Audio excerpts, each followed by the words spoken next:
Namaskar, hello everyone. This is me Pooja and you are with MotherWorld, the world where is your all Excel solution. आज हम बात करने वाले हैं word में एक ऐसे फंक्शन के बारे में जिसका यूज करके आप कैलकुलेशन कर सकते हैं।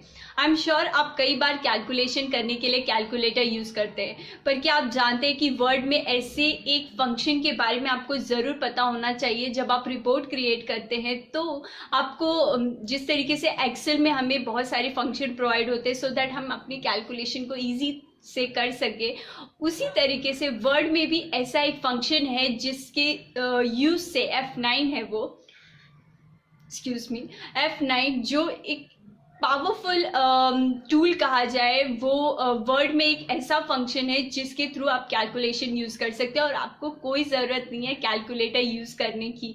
सो इसे किस तरीके से यूज़ किया जाता है, यस इसका प्रैक्टिकल वीडियो बन चुका है, यस वो पब्लिश भी हो चुका है, जाकर ज़रूर देखिए।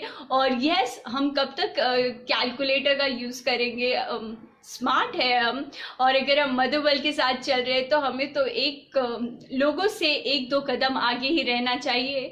तो आप अपने वर्क प्लेस में किस तरीके से इसे यूज़ करेंगे, जाके ज़रूर इस प्रैक्टिकल वीडियो को देखिए और इसे अपने वर्क प्लेस में यूज़ कीजिए। That's all in this video. Bye bye, take care yourself और प्लीज़ अपना ख्याल रखिए और मदरवर्ल्ड के साथ अपनी जर्नी को स्टार्ट करिए।